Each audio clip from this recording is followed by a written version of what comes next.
ये 11वां श्लोक अभी समाप्त होगा।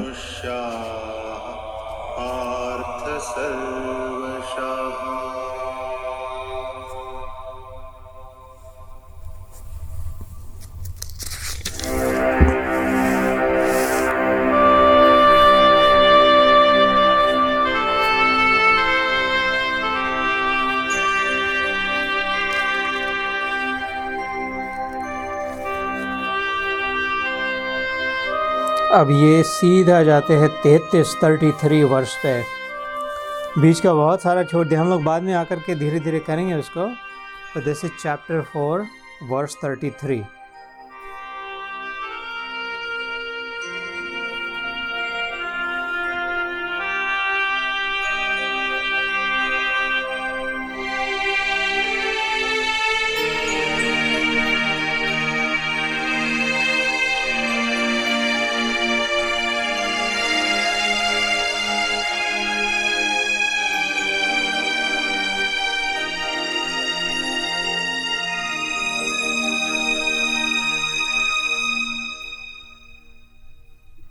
श्रेयान् द्रव्यमयाद्यज्ञान् ज्ञानयज्ञः परन्तप।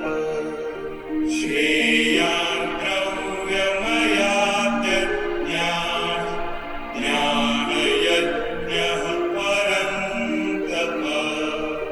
सर्वं कर्माखिलं पार्थ ज्ञाने परिसमाप्यते। सर्वं कर्माखिलं पार्थ ज्ञाने परिसमाप्यते। 33वां श्लोक था श्रेयान् द्रव्यमया यज्ञात् ज्ञान यज्ञ परंतप। परंतप अर्जुन का नाम है। इसमें भगवान अर्जुन को अलग अलग नामों से पुकारते हैं। हर नाम का अलग अलग अर्थ है। परम तप मतलब परम तपस्वी। और अर्जुन बहुत तपस्वी थे, संयमी थे, बहुत तप किया था उन्होंने। और ये तो जब 12 वर्ष का उनको वनवास मिला था तो उसमें तो सबसे ज़्यादा तप अर्जुन ने किया था, यहाँ तक कि वो स्वर्ग तक पहुँचने की यात्रा करने के काबिल हो गए थे ना। तो तपस्वी थे। उसका दूसरा अर्थ ये भी होता है कि दूसरों को, जो शत्रुओं को ताप देने वाला, मतलब शत्रुओं को भगाने वाला, परम तप। तो ऐसे नामों से उसको, ताकि उसको याद आया अभी नीचे बैठा है तो कि नहीं मैं तो इनको आराम से निपटा सकता हूँ, ऐसे इतना डरा हुआ था। तो सर्व कर्म च अखिलम पार्थ ज्ञानेन परिसमाप्यते। पार्थ भी उसका नाम है, अर्जुन का नाम है पार्थ। मतलब वो प्रथा, उसके माँ का, कुंती का नाम था प्रथा, क्योंकि उसका पृथ्वी राजा से वो कुल था। पृथ्वी जो कहते हैं हम इस ग्रह को, पृथ्वी, वो पृथ्वी राजा ने जो दोहन किया था इस ग्रह का, बनाया, डेवलप किया था। जो आज का डेवलपर्स होते हैं ना, बिल्डर्स, डेवलपर्स, वैसे उस समय से तो उसके कुल में आई हुई जो ये राजकुमारी थी वो ये प्रथा थी। और उसका जो पुत्र वो पार्थ। तो और पृथ्वी मतलब जो मिट्टी से बनी थी, तो इसलिए ये कहते हैं कि हम सब मिट्टी से ही बने हुए हैं, है ना। पृथ्वी पे जो है वो। तो यहाँ पर क्या है, श्रेयान् द्रव्यमया यज्ञान, मैं हिंदी में पढ़ता हूँ। हे परंतप अर्जुन, द्रव्यमय यज्ञ की अपेक्षा ज्ञान यज्ञ अत्यंत श्रेष्ठ है तथा यावन मात्र संपूर्ण कर्म ज्ञान में समाप्त हो जाते हैं। ये बड़ा महत्वपूर्ण श्लोक है, क्योंकि ऐसा नहीं है कि ये कर्म मार्ग अलग है और ज्ञान मार्ग अलग है और भक्ति मार्ग अलग है। इधर वाले इधर नहीं आ सकते, इधर वाले इधर नहीं जाते, और इधर है तो इधर ही रहना पड़ेगा, ऐसा नहीं है ना। और इनफैक्ट मैंने जैसे कहा, गीता में ये तीनों मिल के चलती गीता है। गीता योग का जो मार्ग है तीनों आदेश में दिखाई देते हैं। आप जैसे जैसे गीता का अभ्यास करोगे आप तो मतलब इसमें तो ज्ञान तो है ही। इनफैक्ट इससे ज़्यादा ज्ञान कहीं नहीं है। इसमें जो संक्षिप्त में जितना अच्छा ज्ञान है, इससे ज़्यादा ज्ञान किसी ग्रंथ में, जो अपने काम का ज्ञान तो बहुत है, और लेकिन अपने रोज़ के निजी जीवन में जो क्या काम आ जाए, इससे ज़्यादा ज्ञान कहीं नहीं है। और ये तो भक्ति से ओत ऊपर होता है। भगवान खुद ही कहते हैं कि मुझ में मन को लगा, मेरे शरण हो जाए, ये भक्ति के लक्षण हैं। अभिज्ञान की गाथा करे। और कर्म योग तो सबसे प्रमुख, इसमें कर्म करने के लिए कर्म करना ही पड़ेगा। वो तो भागा जा रहा है, उसकी कॉलर पकड़ के खींच के ला रहे, नहीं इधर तेरे को युद्ध करना ही पड़ेगा, मरेगा तो मरेगा। लेकिन है ना, कर्म से छुट्टी नहीं क्या होगी। देख मेरे और देख, भगवान कहते हैं अपने आराम से द्वारिका में बांसुरी बजा के बैठा था, इधर आने की ज़रूरत नहीं थी, मेरा कुछ लेना देना नहीं है। तुम रहो नहीं रहो, लेकिन तो अभी बुलाया तो आ गया करके, है ना, कर्म करने के लिए। तो जिसका है उसको तो करना ही पड़ेगा, है ना। अगर मैं यहाँ पे आके गीता का पाठ करूँ, तुम अपने घर में नहीं करोगे तो कैसा होगा? करना ही पड़ेगा, मेरे को क्या करना इधर आके लेने का, अदरवाइज, है ना। ऐसी बात हो गई कि कर्म का ये तीनों आते हैं यहाँ पे। तो यहाँ पे कहते हैं कि देखो, श्रेयान द्रव्यमया यज्ञ, यज्ञ करना चाहिए। पहली बात, यज्ञ मैंने तीसरे अध्याय कर्मयोग में बताया था, यत ज्ञ, उसका था मैंने ऐसा कर्म जिससे हमें कोई सीख मिले। ज्ञ मतलब ज्ञानवाचक है। यज्ञ मतलब खाली ये इदम इंद्राय, इदम नमः स्वाहा, इदम वरुणाय, इदम नमः स्वाहा, फिर वो धुआं चाटे, फिर लाई बतासा डाल के राख लगा दे और बहुत हो गया, थक गए, इधर कल से चल पड़ा, ये ईंटें ले जाओ, पंडित जी सब ये नारियल वारियल ले जाओ, हो गया यज्ञ, हो गया, आप सो दे दे। ओ यज्ञ नहीं, उससे अगर सीखे नहीं तो कोई यज्ञ नहीं हुआ। राख आ गई, खाली राख मिल गई, राख से क्या करे, है ना। तो गीता की परिभाषा में यत ज्ञ, कोई भी कर्म जिसमें हम सीख रहे हैं कुछ, इस दृष्टि से करें कि why am I doing this, what am I learning from this, why did I do this, इससे क्या मिला मेरे को, फिर से बार बार ऐसा ही करना है कि इससे सचमुच में समाधान हुआ क्या, इससे हमने किया क्योंकि आनंद मिलेगा, लेकिन आनंद मिला क्या, जो मिला तो वो टिका क्या, और जो टिका वो भाता है क्या, अगर नहीं तो फिर ये फिर से क्यों करना है, इसको छोड़ो, है ना। ऐसे मतलब जो भी कार्य हो, मैं यज्ञ की बात नहीं कर रहा, जो भी कार्य हो, तो इस दृष्टि से। और दूसरी भावना होती है यज्ञ में, वह कार्य जो दूसरों की भलाई के लिए किया जाता है। यज्ञ कभी यजमान अपनी भलाई के लिए नहीं करते। ये गलत फहमी, गलत इन्फॉर्मेशन है कि वो तुमको बेटा हो जाए इसके लिए यज्ञ करो, यज्ञ करो तो तुम्हारे संकट दूर हो जाएंगे। ऐसा नहीं था पहले, इसलिए राजा महाराजा क्या करते यजमान बन के, यजन मतलब भगवान का पूजन, मान दे करके यजन करके, उसमें फिर हजारों लोगों को बुलाते थे, सबको खिलाते थे, मेला लगता था, लोगों का सामान बिका जाता था, गाय दान होती थी, कितनों का कल्याण होता था। कोई एक यज्ञ कर रहा है, इसलिए जो दूसरों के भलाई के लिए कार्य कर रहा है और जो कर रहा है उसको उसका ज्ञान मिल रहा है ना। जैसे यज्ञ हमने किया, उसमें वो घी डाला, बतासे डाले, लाही डाले, लेकिन आखिर में खाली राख रह गई, है ना। ऐसे ही अगर हमने उसमें से अगर सीख नहीं ली, जो भी कार्य किया, तो खाली राख रहे, माल चला गया सब, मेन बात निकल गई, मेन बात मिली ना घी मिला, न बतासा मिला, कुछ नहीं मिला, राख मिली करके।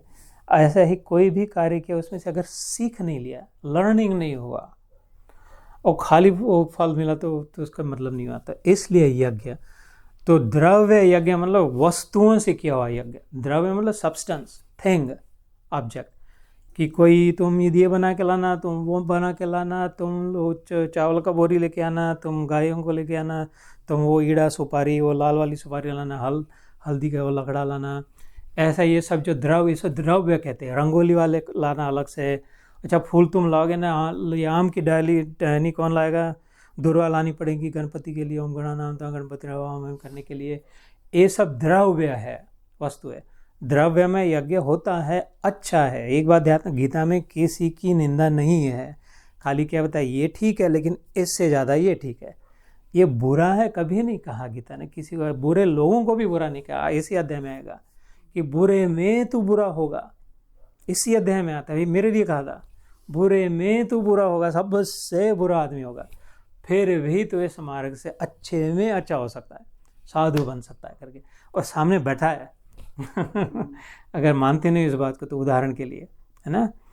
तो इसलिए यहाँ पे भगवान कहते हैं कि श्रेयान द्रव्यमया यज्ञ, द्रव्य से जो यज्ञ किया उससे भी श्रेयस है। श्रेयस मतलब बड़ा है। हमारे शास्त्र में, हिंदू धर्म में, सनातन धर्म में दो मार्ग कहे जाते, दो ही मार्गों से हम जाते हैं। एक होता है श्रेयस, दूसरा होता है प्रेयस। मन के जो मार्ग होते हैं, श्रेयस मतलब जो हमारे लिए श्रेष्ठ है, that which is right, that which is good for us.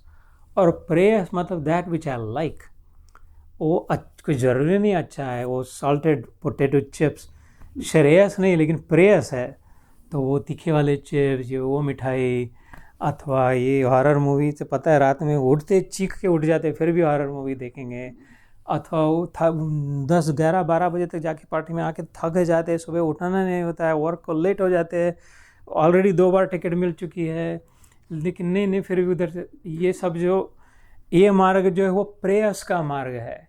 मतलब मन को अच्छा लगता है तो बार बार उधर जाता है। और जो साधक होते हैं वो श्रेयस से जाते हैं कि नहीं वो तो ठीक है, वो तो अच्छा तो लगता है, लेकिन उसमें हमारा भला नहीं है, हमारा भला इसमें, उसको श्रेयस कहते हैं। इसलिए उस शब्द को भगवान यहाँ पे उपयोग करते हैं, श्रेयान धर्म द्रव्यमया यज्ञ। द्रव्यमय यज्ञ अच्छा तो है, लाई बतासे वाला यज्ञ करे, बुरा नहीं है, लेकिन उससे अच्छा है ज्ञान यज्ञ। श्रेयान द्रव्यमया यज्ञात ज्ञान यज्ञ परंतप। मतलब ऐसा यज्ञ करे जिससे हमें ज्ञान की प्राप्ति हो। और उधर जो आते हैं, जो आके बैठे हैं, वो मंत्र सुनने खाली बैठे हैं, पीछे में जाके इधर उधर की बातें कर रहे हैं, कम से कम उनको ज्ञान मिलेगा तो उनका भी फर्ज। जैसे अभी यहाँ पर स्नेह बहन यज्ञ कर सकती थी, वो एल्यूमिनियम फॉइल डाले, उस पर 2 ईंटें 2-4 डाल दे और वो चालू कर दे। उसमें गायत्री मंत्र तो सबको आता ही है, भूर्भुवः स्वः तत्सवितुर्वरेण्यं भर्गो। इधर द्रव्य में यज्ञ हो सकता था, ढोकला वगैरह तो सब लाते ही है रोज यहाँ पे, तो अभी हो सकता था। लेकिन तुमने क्या चॉइस किया, नहीं द्रव्य यज्ञ नहीं करना है, हमें ज्ञान यज्ञ करना है। This was a choice you actively made, you called me, और कहा कि जितु भाई गीता का पाठ कर सकते क्या। इधर भगवान ने तुमको सर्टिफिकेट दे दिया कि उस यज्ञ से ये यज्ञ ज़्यादा श्रेष्ठ है, क्योंकि इससे ज़्यादा लाभ होगा, उससे भी लाभ ही होगा, उससे नुकसान नहीं होगा, लेकिन वो बहुत करने पड़ेंगे, बहुत समय लग जाएगा। एक आध बार कहीं खोपड़ी में जाके चमकेगा, अरे हाँ ये बात तो पता ही नहीं था, इधर अभी पता चल जाता है ना। हंस सकते, बिंदास हंस सकते, इधर कोई अपना घर है, अपने नियम है, कोई रोकने की ज़रूरत नहीं, मैं खुद ही हंसता हूँ अपनी बातों पे पता नहीं कहाँ से आ जाती, ये मेरे शब्द नहीं है, वो कहीं से आते हैं, आपके लिए निकल जाते हैं। मैं खुद ही जाके बाद में सुनता हूँ, मादी से पूछ लेना कि क्या कहा था असली में। क्योंकि ये ना ये गीता योग जो अटपटा है, ये प्रैक्टिकल वाला अपने नॉर्मल लोगों के लिए, अपन नॉर्मल आदमी है, तो वो कोई सन्यासी नहीं है, कोई गुरु नहीं है, कुछ नॉर्मल लोगों के लिए। कि भगवान ने नॉर्मल लोगों के लिए भी एक बड़ा मार्ग खोल दिया, लो जिसको चाहिए लूट लो, है ना, सब के लिए खोला कर दिया गीता रूप में।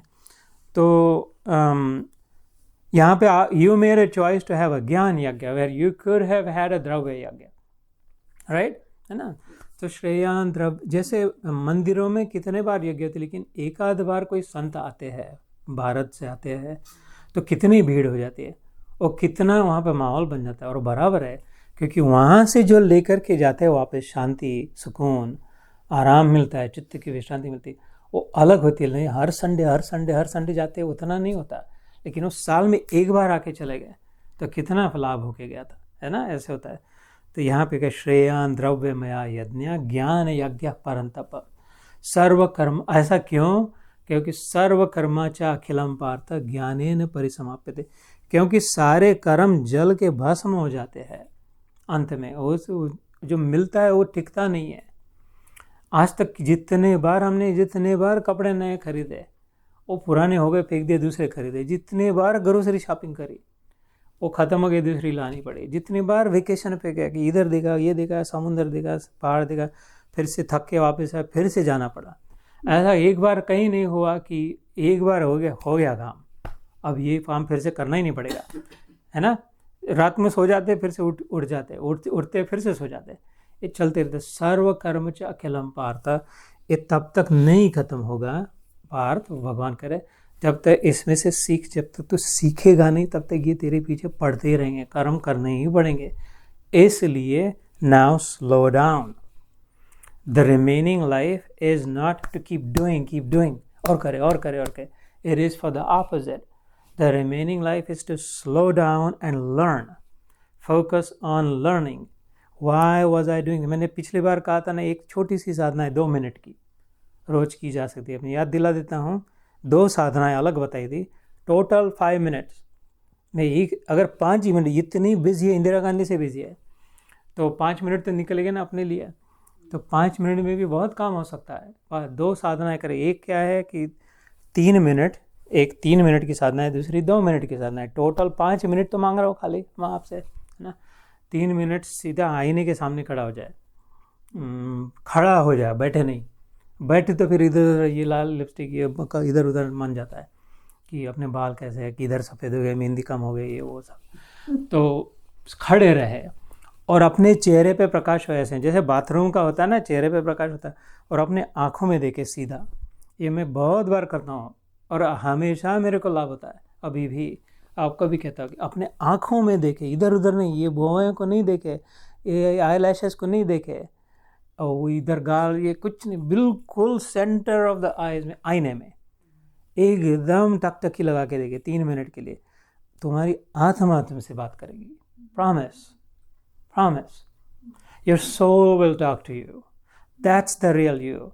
यू विल, बस कुछ नहीं करना, देखना है उन आत्मा में से जो आवाज़ आएगी मन में, वो याद रखना तुम्हारे आत्मा की है। कि धीरे धीरे जो विचार आने लग जाएंगे कि बेटी तू अच्छी, अभी तो मैं तो बूढ़ी हो गई, मेरे को बेटू कैसे करे। नहीं बेटी, तू कभी बूढ़ी नहीं होती। यू विल हियर दैट, तू तो मेरी बेटी है, बहुत अच्छा काम कर रही है, अब तू बराबर सही कर रही है। अब देख तेरे मन में कैसी शांति, जो भी सुनाई देगा, कि अलग लोगों को अलग सुनाई देगा, जो भी जिसको जो जिसकी जहाँ पर स्टेज है उसमें की फिर अपना प्रश्न आएगा मन में, लेकिन मेरे को ये चिंता लगी, नहीं मैं हूँ ना। Why are you worrying about it? Don't you know that I am with you? Why would you worry? You know that I am with you and you still worry. Is that right? Is that fair? ऐसा कुछ कुछ अलग अलग सुनाई देने लगा। That is your soul talking to you. Do this every day.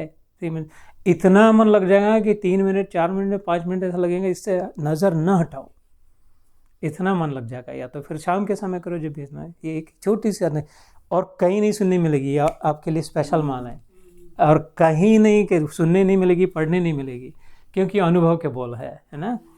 और दूसरी 2 मिनट की साधना इतनी है, ये यहाँ इस श्लोक से जुड़ी हुई है कि जो भी कार्य कर रहे होगे उसके पहले 1 मिनट ले या तो 30 सेकंड ले, कि और अपने से पूछे why am I doing this, ये मैं क्यों कर रही हूँ। किसी को फ़ोन करना है तो why am I calling this person, WhatsApp खोल ही लिया है अभी तो क्यों, किस लिए कर रहा है ना।